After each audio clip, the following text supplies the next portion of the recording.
Graça e paz, tudo bem com você?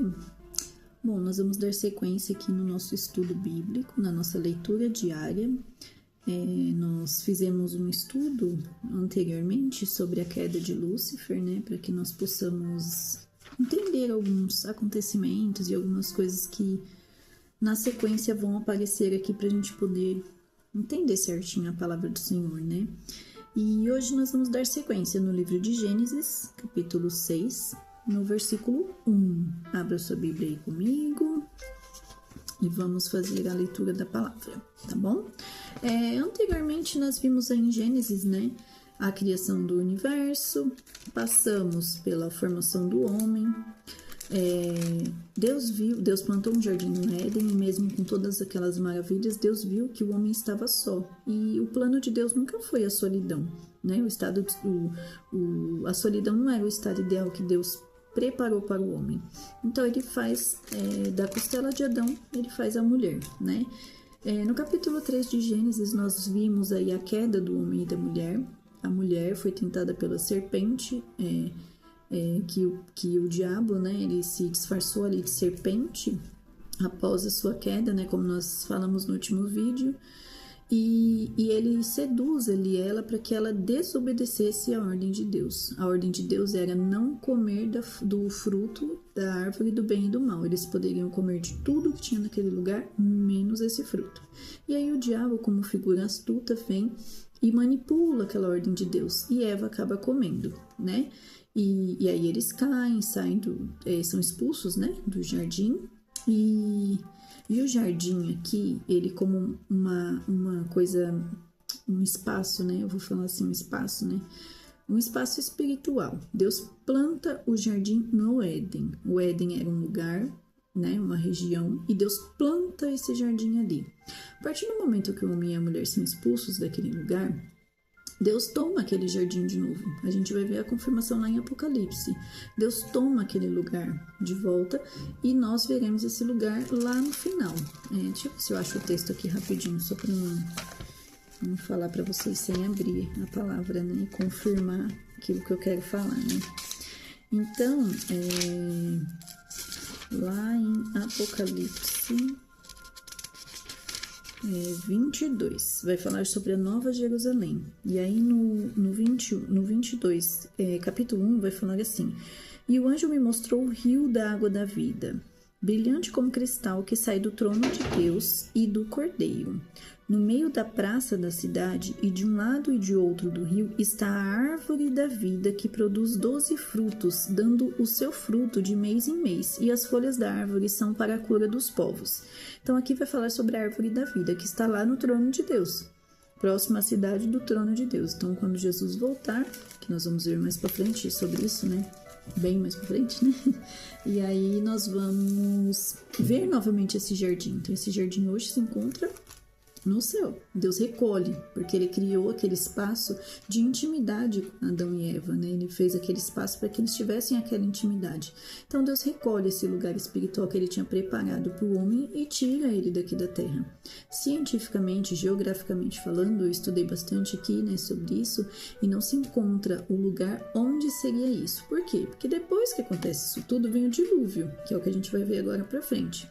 Então o dilúvio passa arrastando tudo que tinha pela frente. Então ele destrói tudo. Imagina, o lugar encheu de água e abaixou a água. Não tem como saber nem onde era o Éden. Eles, assim, calculam mais ou menos onde era, mas não tem uma certeza. E o jardim não se encontra. Então essa é mais uma comprovação de que Deus colocou esse lugar e ele mesmo tirou. Porque o homem não teria mais essa intimidade no jardim. Tá, mas e onde nós podemos encontrar essa intimidade hoje? Nós encontramos essa intimidade do jardim hoje no nosso relacionamento com Deus. Na oração, na busca, na palavra, nisso que a gente está fazendo aqui hoje em dia, lendo a palavra diariamente. E é dessa forma que nós encontramos essa intimidade que Adão teve com Deus lá no jardim, tá? Então nós passamos pela queda, passamos a expulsão deles, né? Que eu falei que era quando Deus faz roupas de pele para eles, eu falei que era uma tipologia de Cristo, né? Que somente pelo sangue nós somos, a nossa vergonha foi coberta, né? Nós fomos sarados pelo sangue de Cristo. fomos inocentados da nossa culpa pelo sangue de Cristo. E aí Deus faz uma roupa para eles não de folha, mas de pele de animal, mostrando para eles que através do sangue a vergonha deles seria coberta. E eles expulsam eles daquele lugar. Depois eles têm Caim e Abel. Caim mata Abel, né? E Deus fala com Abel, com Caim tudo, e ele sempre tem a oportunidade, assim como Adão teve, de se redimir e pedir perdão daquilo que ele fez, e ele não o faz. As conversas que eles têm, nunca acontece o arrependimento, né? Eles só vão jogando a culpa pra frente e por aí vai.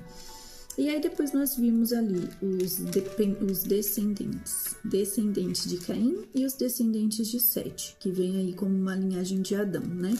E aí depois nós vimos a linhagem de Adão e de Sete, né? Juntas ali, porque quando Moisés relata que a linhagem de Sete, ele não coloca Caim e Abel, ele coloca Sete como filho de Adão. Então ele esquece, né? Deixa de lado Caim e Abel, aquela geração de Caim e Abel, não, de Caim, desculpa. Ele deixa aquela geração de Caim, que era pecaminosa, de lado e segue falando apenas da linhagem de Sete, que é uma geração que buscou o Senhor, conforme nós lemos, né? E Abel, o tempo aí que conta da vida de Abel é bem curto. Abel nasce em Gênesis 4:2 e morre em Gênesis 4:8. Então são alguns versículos aí que vão falar de Abel. E depois fala da geração de Caim, porém não fala os anos que eles viveram, o tempo que eles tiveram, só fala que nasceu, que um teve o outro e acaba.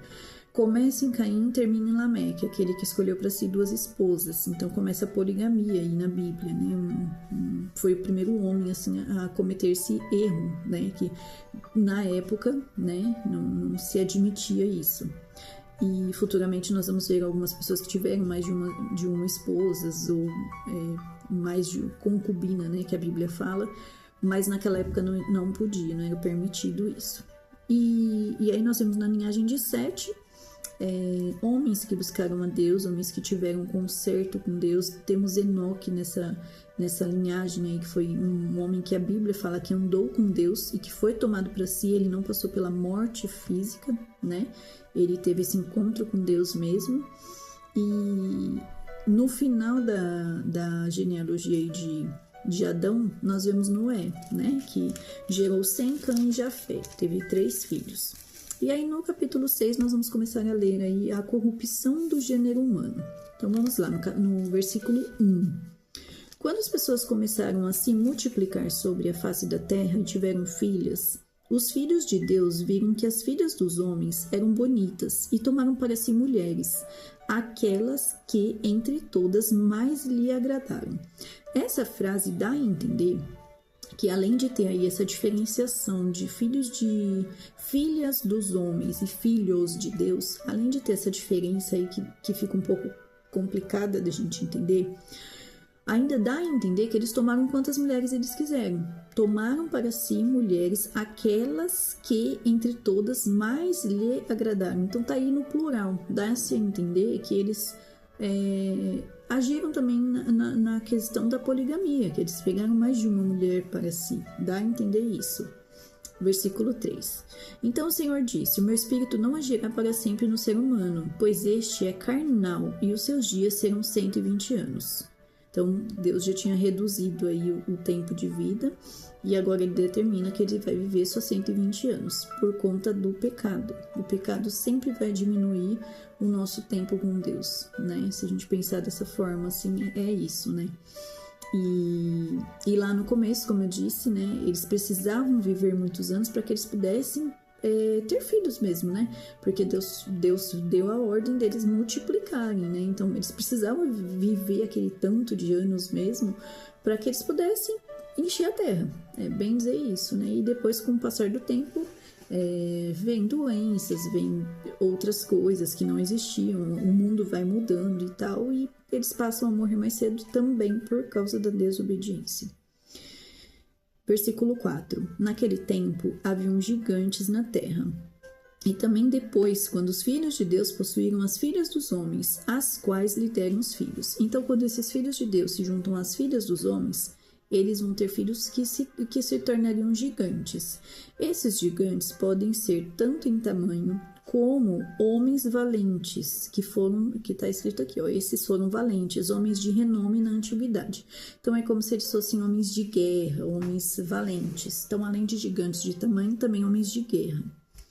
O Senhor viu que a maldade das pessoas havia se multiplicado na terra, e que todo o desígnio do coração delas era continuamente mau. Ou seja, não existia mais a inocência, né, que foi aquela que Deus criou o homem. A partir do momento que eles desobedecem, comendo o fruto do bem e do mal, tudo se perde e o pecado se estabelece, e eles parece que gostam daquilo, né, que parece que vivem numa vida de pecado, né. Então, versículo 6. Então o Senhor ficou triste por haver feito o ser humano na terra, e isso lhe pesou no coração. O Senhor disse: farei desaparecer da terra o ser humano que criei. Destruirei não apenas as pessoas, mas também os animais, os seres que rastejam e as aves do céu, porque estou triste por havê-los feito. Você acha que realmente Deus estava triste por ter feito o homem, ou pelo fato do homem não, como posso usar aqui a palavra, não ter valorizado a vida que Deus deu? Né? De repente pode ser isso, né? Tipo, não arrependimento em si de ter feito, mas a forma com que eles estavam vivendo estava desagradando tanto a Deus que isso lhe pesou no coração. E versículo 8. Então Deus se arrependeu de tê-los feito. Porém Noé encontrou favor aos olhos do Senhor. Então Noé encontrou a graça de Deus. E olha que tremendo isso, né? Entre todas as pessoas do mundo, né? Daquele território, enfim, Deus conseguiu encontrar Noé no meio de todos eles, né? Que coisa linda ver isso, né? Porque no meio de tantas coisas, Deus encontrou Noé. E ele encontra Noé, e Noé encontra graça aos olhos do Senhor, encontra favor, né, do Senhor. E aqui eu queria deixar alguns ensinamentos aqui que eu também aprendi, né? Nós estamos aqui aprendendo juntos, né? Então, Caim andou pelo mundo quando se retirou da presença do Senhor após matar o seu irmão. Foi o que eu fui falando para vocês aqui num resuminho básico, né? Pra gente voltar aqui para Gênesis, né? Adão teve Sete, Sete teve Enos, e começou-se a invocar o nome do Senhor. Então, a linhagem de Caim foi uma linhagem pecaminosa, né? Como eu falei, eles foram todos fazendo coisas ruins. Eles eram muito bons no serviço, bons no trabalho, desempenhavam cargos bons, porém a sua família não tinha nada de Deus. Então, a família de Sete já veio ao contrário, né? Não se destacam, não fala-se, né, das grandes obras que eles fizeram na sociedade, porém fala que eram homens de Deus. E nós vemos duas gerações distintas aí, a linhagem de Caim e a linhagem de Sete. Nesse texto existem 3 pensamentos, na verdade. Eu coloquei aqui como 2, mas são 3. Existe o pensamento para a gente considerar os homens de Deus como anjos caídos, que na queda de Satanás, quem estava junto com ele caiu junto com ele, foi expulso junto com ele, né? Vamos dizer que os apoiadores, né? Os apoiadores dele ali, quando Deus expulsa ele, eles caem juntos. No entanto, existem demônios e não um demônio, né? Então, essa é uma verdade. E aí, existe esse pensamento que a gente pode considerar esses filhos de Deus como esses demônios caídos, como esses anjos caídos que possuíram essas mulheres e elas tiveram filhos, né? Então, existe essa possibilidade. Existe a possibilidade de ser a linhagem de Sete, né, como filhos de Deus, porém a Bíblia, quando fala filhos de Deus, ela deixa bem claro, assim, que são anjos, né? Em todas as partes que eu peguei aqui, pelo menos, ela sempre fala de anjos, né? Então, fica um pouco complicado da gente entender, assim, ao certo o que está querendo dizer esse versículo. Mas tem essa possibilidade da linhagem de Sete como filhos de Deus, como um modelo do povo que Deus queria, né, que servia ao Senhor, né, que fazia as coisas certas, se unindo às mulheres da linhagem de Caim. Então, existem esses 2 pensamentos aí. Ou anjos caídos que se uniram às mulheres da linhagem de Caim e nasceram esses gigantes, ou os descendentes de Sete que faziam aquilo que agradava a Deus e passaram a ter relacionamento com as mulheres de Caim, da linhagem de Caim, que faziam as coisas erradas. Então, existem esses dois pensamentos. Existe ainda um terceiro pensamento, né, dos teólogos aí sobre esse texto, que seria os filhos de Deus como descendentes de antigos reis pagãos como Lameque. Na Bíblia, eu não encontrei assim uma afirmação para essa terceira opção, assim, então ficou um pouco vago para mim acreditar nisso, né, que seriam filhos de reis, até porque naquela época nem tinham reis ainda, né, então eu não entendi muito bem, assim, essa terceira colocação deles, que eles apresentam, né, como se fossem filhos de reis.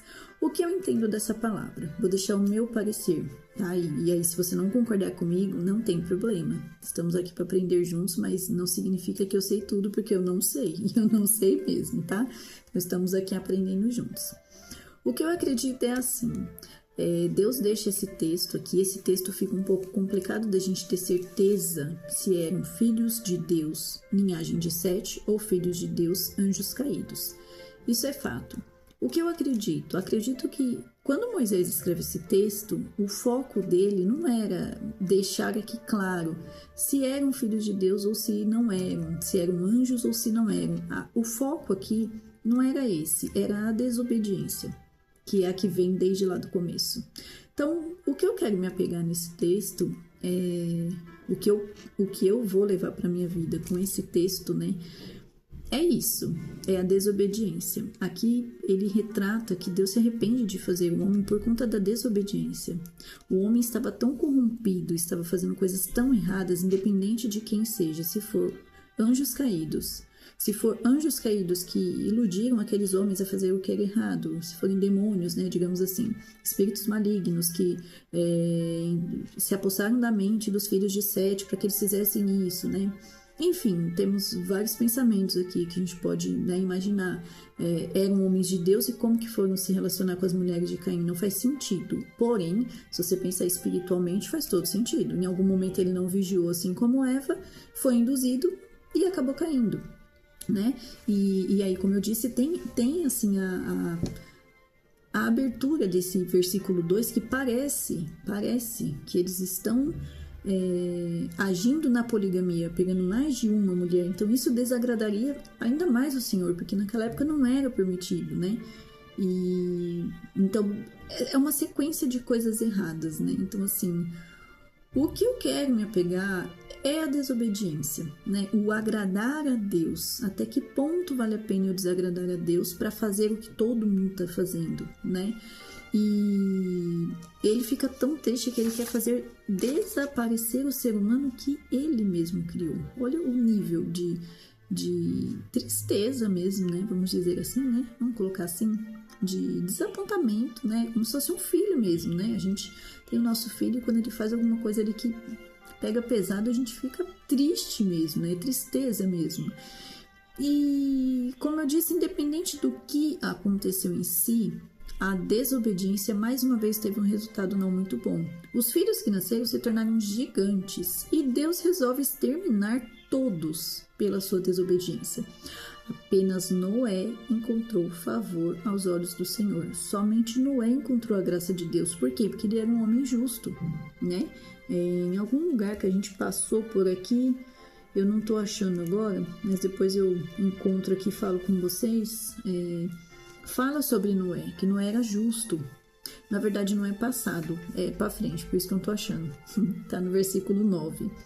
São essas as gerações de Noé. Noé era um homem justo, íntegro entre os seus contemporâneos. Noé andava com Deus. No 9, versículo 9. 6, versículo 9. Tá pra frente, eu tava procurando pra trás, por isso que eu não tô achando. E Noé, por ser justo, íntegro e andava com Deus, Deus viu graça em Noé. Né? Então ele foi salvo por conta disso, né? Deus ficou tão triste com aquilo ali que ele resolveu exterminar tudo, mas ele viu Noé e ele viu que ele era justo, ele viu que ele merecia uma chance, vamos dizer assim, né? Levando para o nosso lado aqui. E Deus ficou triste por ter feito o ser humano, e eu deixo essa reflexão aqui para nós, né? Agradar a Deus ou fazer o que todo mundo está fazendo, né? Porque assim, todos estavam pecando, então eu vou pecar também, porque senão eu vou ficar de fora. Ou fazer igual Noé, se manter firme no propósito, se manter firme naquela vida digna ali com Deus, sabe? Acredito que o foco principal desse texto é nos mostrar isso, sabe? Não é para ficar dúvidas no nosso coração, é acreditar que Deus quer obediência, Deus só pede a nossa obediência. E como é fácil fazer isso, né? Se mantendo firme ali no propósito, não fica difícil, não fica pesado. Basta a gente ter o foco do que a gente quer, determinar aquilo que a gente quer para a nossa vida. Que hoje você possa entender esse texto, essa palavra do Senhor e confiar que se você for uma pessoa justa, íntegra e andar com Deus, Deus vai te livrar das ciladas de Satanás. Deus vai te livrar daquilo que Ele não quer para a sua vida. Então, que nós possamos refletir hoje sobre essa palavra e até amanhã, em nome de Jesus. Deus abençoe.